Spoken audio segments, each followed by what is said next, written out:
आज का विषय पवित्र आत्मा, होली स्पिरिट। अब तक हमने हमारे कई संदेशों में पवित्र आत्मा का जिक्र किया है और पवित्र आत्मा के विषय में कुछ बातों को सीखा भी है।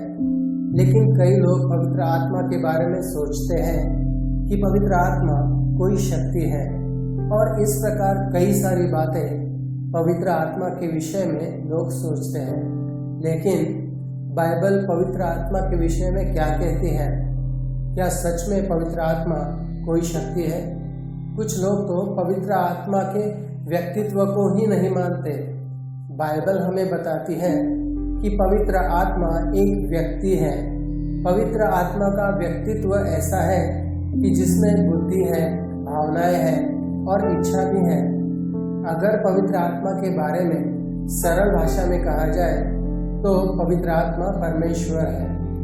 अब कोई सोचेगा कि ये कहाँ लिखा है कि पवित्र आत्मा परमेश्वर है।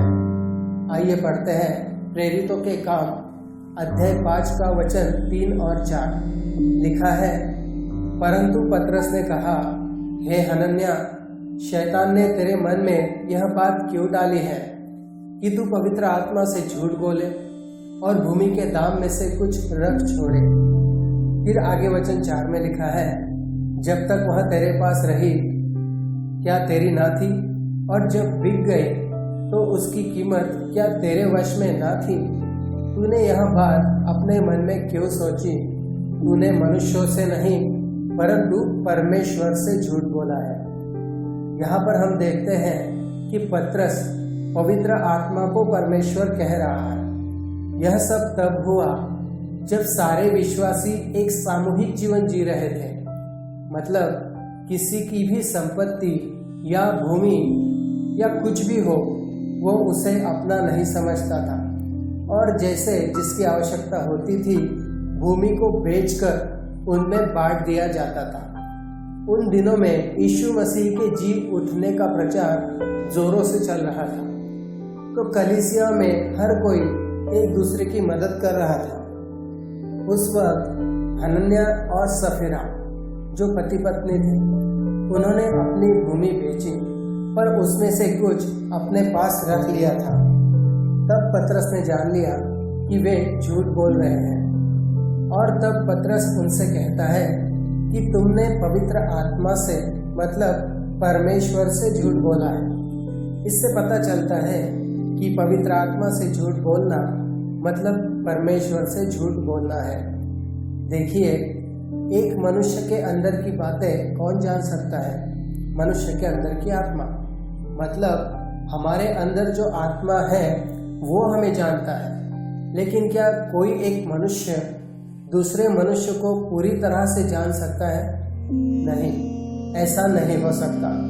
ठीक उसी तरह परमेश्वर की आत्मा ही परमेश्वर की बातें जान सकता है और परमेश्वर की गूढ़ बातें तो परमेश्वर ही जान सकता है। मतलब पवित्र आत्मा एक ईश्वरीय व्यक्ति है। आइए वचन पढ़ते हैं। 1 कुरिन्थियों अध्याय 2 का वचन 10 और 11। लिखा है, परंतु परमेश्वर ने उनको अपने आत्मा के द्वारा हम पर प्रकट किया, क्योंकि आत्मा सब बातें वरन परमेश्वर की गूढ़ बातें भी जांचता है। आगे वचन 11 लिखा है, मनुष्यों में से कौन किसी मनुष्य की बातें जानता है? केवल मनुष्य की आत्मा जो उसमें है। वैसे ही परमेश्वर की बातें भी कोई नहीं जानता, केवल परमेश्वर का आत्मा। यहाँ पर परमेश्वर का आत्मा मतलब पवित्र आत्मा ही है जो परमेश्वर की गूढ़ बातें जानता है। फिर हमें पता है कि वो परमेश्वर ही है जो एक ही समय में हर जगह हो सकता है और पवित्र आत्मा हर मसीही के अंदर होता है। जैसे भजन संहिता 139 का 7 में लिखा है कि मैं तेरे आत्मा से भागकर किधर जाऊं या तेरे सामने से किधर भागूं। यहाँ पर दाऊद के भजन से हम देखते हैं कि पवित्र आत्मा और परमेश्वर एक ही है। फिर इसी अध्याय के वचन 8 में भजन 139 का 8 में लिखा है, यदि मैं आकाश पर चढ़ूं तो तू वहाँ है, यदि मैं अपना बिछौना अधोलोक में बिछाऊं तो वहां भी तू है। यहाँ पर दाऊद कह रहा है कि पवित्र आत्मा हर जगह है, जो कि सिर्फ परमेश्वर के लिए ही संभव है। कुछ लोगों को इससे संदेह होता है कि पवित्र आत्मा परमेश्वर एक व्यक्ति है, जबकि वचन हमें बताता है कि पवित्र आत्मा एक ईश्वरीय व्यक्ति है, क्योंकि पवित्र आत्मा सोचता है, वो सारी बातें जानता है, उसे बुरा लगता है, वो आनंदित होता है, वो दुखी होता है, वो शोकित होता है। फिर यीशु मसीह ने अपने वचन में कहा, यूहन्ना 14:16 लिखा है, और मैं पिता से विनती करूंगा और वह तुम्हें एक और सहायक देगा कि वह सर्वदा तुम्हारे साथ रहे। ये वचन यीशु मसीह ने अपने चेलों से कहे थे। यीशु यहाँ पर सहायक की बात कर रहे थे, जो कि पवित्र आत्मा है। फिर यूहन्ना 14:26 लिखा है, परंतु सहायक अर्थात पवित्र आत्मा जिसे पिता मेरे नाम से भेजेगा, वह तुम्हें सब बातें सिखाएगा और जो कुछ मैंने तुमसे कहा है वह सब तुम्हें स्मरण कराएगा। देखिए, यहाँ पर यीशु है, पिता है और पवित्र आत्मा भी है। इस वचन को ध्यान से पढ़िए तो इसमें त्रिएक परमेश्वर है। मतलब इन वचनों में पिता भी है, पुत्र भी है और पवित्र आत्मा भी है। पिता, पुत्र और पवित्र आत्मा तीनों एक ही है, तीनों आदि से है और एक दूसरे से प्रीति रखते हैं और एक दूसरे के साथ है।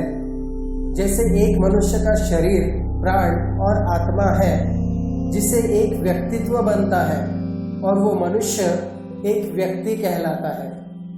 यशायाह अध्याय 63:10 लिखा है, तो भी उन्होंने बलवा किया और उसके पवित्र आत्मा को खेदित किया।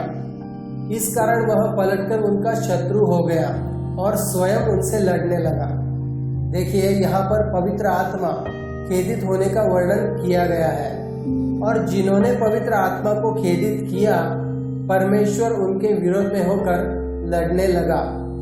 फिर मत्ती 12:31 और 32 में यीशु ने कहा, इसलिए मैं तुमसे कहता हूँ कि मनुष्य का सब प्रकार का पाप और निंदा क्षमा की जाएगी, पर पवित्र आत्मा की निंदा क्षमा न की जाएगी। देखिए, पवित्र आत्मा को कितना महत्व दिया गया है। यहाँ पर किसी मनुष्य ने ये बातें नहीं कही, बल्कि ये यीशु मसीह के वचन है, जो परमेश्वर है। आगे वचन 32 में यीशु कहते हैं, जो कोई मनुष्य के पुत्र के विरोध में कोई बात कहेगा, उसका यह अपराध क्षमा किया जाएगा, परंतु जो कोई पवित्र आत्मा के विरोध में कुछ कहेगा, उसका अपराध ना तो इस लोक में और ना ही परलोक में क्षमा किया जाएगा। यहाँ पर पवित्र आत्मा के विरोध में बातें करने वालों के लिए कहा है कि उनका यह अपराध ना तो इस लोक में क्षमा होगा और ना ही परलोक में क्षमा किया जाएगा। तो जो लोग पवित्र आत्मा को परमेश्वर नहीं मानते, वो खुद इन वचनों को पढ़कर खुद फैसला कर ले कि सच्चाई क्या है।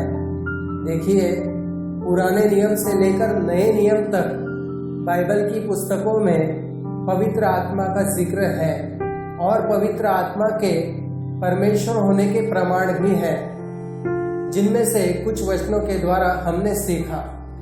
जब वचन कहता है कि पवित्र आत्मा परमेश्वर है, तो पवित्र आत्मा को परमेश्वर मानने में हमें कोई आपत्ति नहीं होनी चाहिए।